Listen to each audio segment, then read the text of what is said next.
नमस्ते बच्चों। तो हमने स्टार्ट किया था फर्स्ट यूनिट क्लास 8 का महाराष्ट्र स्टेट बोर्ड का living word and it's classification. ठीक है, तो इसमें हमने पहली जो 3 लेक्चर है वो 2 लेक्चर कंप्लीट किए थे। अब तीसरा लेक्चर देखते हैं। देखिए, जो लिविंग ऑर्गेनिजम्स होते हैं इसको जो है वो रॉबर्ट विटेकर जो थे उन्होंने 5 इसमें क्लासीफाई किया था। हमने देखा था प्रोटिस्टा, मोनेरा जो है वो फंजाई, अल्गी और जो है वो एनिमिलिया। ठीक है, तो इसमें से हम जो है वो पहले 2 लेक्चर आप जरूर देख लेना, आपका पूरे कंसेप्ट क्लियर हो जाएंगे कि हियरार्की किसे बोला जाता है, बायनोमियल नोमेनक्लेचर क्या है। वो सारी चीज़ें होने के बाद हम अब जो ये 5 इसमें क्लासीफाई किया है तो उसमें देखते हैं कि ये मोनेरा क्या चीज़ है। ठीक है, अब मोनेरा जो है वो लिविंग ऑर्गेनिज्म को जो क्लासीफाई किया गया है, हम वहाँ आपके अगर इसमें जो डायग्राम देखेंगे तो आपको दिखेगा ये प्रोकैरियोट्स में आता है। प्रोकैरियोट्स, उसके बाद यूनिसेल्युलर, उसके बाद आता है Monera.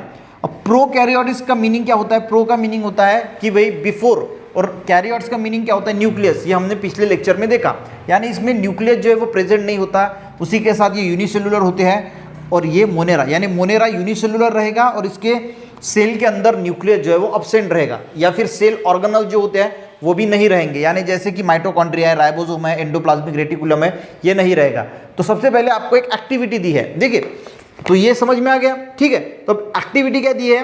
Take a small drop of curd और बटर मिल्क का या कर्ड का जो है एक छोटा सा एक स्लाइड लेनी है। ठीक है, ये स्लाइड ले लिया आपने। ठीक है, आप जब आपके लैब में जाओगे तो वो एक स्लाइड दिखेगी, उसमें आपको बटर कर्ड या बटर मिल्क का एक ड्रॉप लेना है। ठीक है, उसके बाद क्या करना है? देखिए, dilute it with little water. Dilute यानी उसमें थोड़ा सा, उसके ऊपर थोड़ा ड्रॉप पानी डालिए, और पानी डालने के बाद क्या, डाइल्यूट इट विथ लिटिल, थोड़ा सा 1 या 2 ड्रॉप पानी डालिए। Carefully keep a cover slip, एक ऐसी कवर स्लिप आती है, ठीक है, वो उठाइए और उसके ऊपर रख दीजिए। ठीक है, अब रखने के बाद क्या करना है? तो समझ में आ गया, एक स्लाइड लेना है, उसके ऊपर कर्ड या बटर मिल्क का एक छोटा सा ड्रॉप लेना है, और उसके बाद उसमें थोड़ा सा ड्रॉप, 1 या 2 ड्रॉप पानी डालना है। पानी डालने के बाद ये कवर स्लिप उसके ऊपर रख देना है। ये ज़रूर आपके मैडम को बोलना कि हमको दिखाओ। Carefully keep cover slip, observe it under high power compound microscope. अब कंपाउंड माइक्रोस्कोप के नीचे देखना है। देखिए, माइक्रोस्कोप अलग अलग होते हैं, fluorescence microscope, electron microscope, compound microscope. तो जनरल कंपाउंड माइक्रोस्कोप जो है वो हमें लेना है, आपके लैब में होगा, और उसके नीचे जो है वो ये ऑब्जर्व करना। अब ऑब्जर्व करने के बाद जो है वो आपको क्या दिखेंगे, उसको जो है वो आपको ऑब्जर्व करना है। अब ऑब्जर्व करने के बाद जब आप उसको में देखोगे तो आपको क्या दिखेगा? देखिए, what do you see moving small rod like microbes.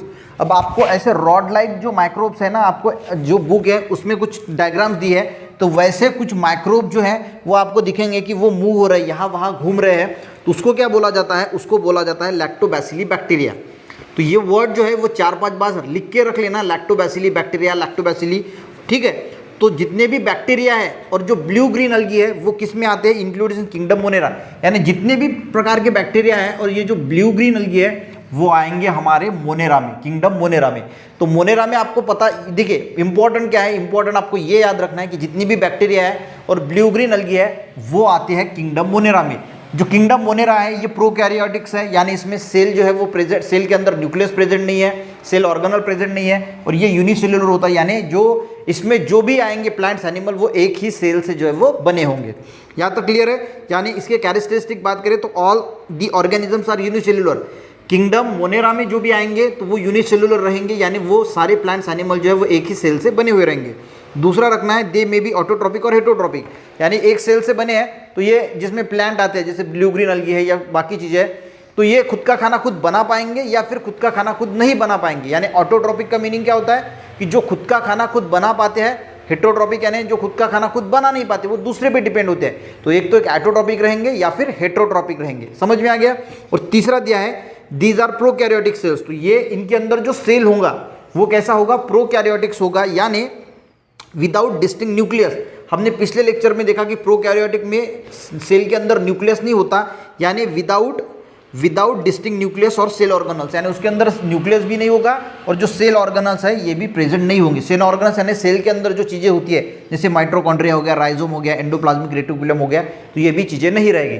तो यहाँ पे मोनेरा जो है वो आपको समझ में आना चाहिए। देखिए, और भी आप जो है वो मोनेरा को डिटेल स्टडी कर सकते हैं। मोनेरा के जो है वो डालिए आपके यूट्यूब में कि मोनेरा क्या है, जो आपको लैक्टोबैसिली क्या है, ये ब्लू ग्रीन अलगी क्या है, ये माइटोकॉन्ड्रिया। और भी अगर आपको डीप में पढ़ाई करनी है ना, थोड़ी ज़रूर कर लेना। ठीक है, थोड़ा 1-2 वीडियो ज़रूर इसके और स्पेशल जो है वो देख लेना, ताकि आपके और कंसेप्ट जो है वो क्लियर हो जाएंगे। तो हम ऐसे ही आगे बढ़ते जाएंगे। नेक्स्ट वीडियो भी ज़रूर देखना, पहले के जो 2 वीडियो है वो भी ज़रूर देखना। मिलते नेक्स्ट वीडियो में, तब तक के लिए जय हिंद।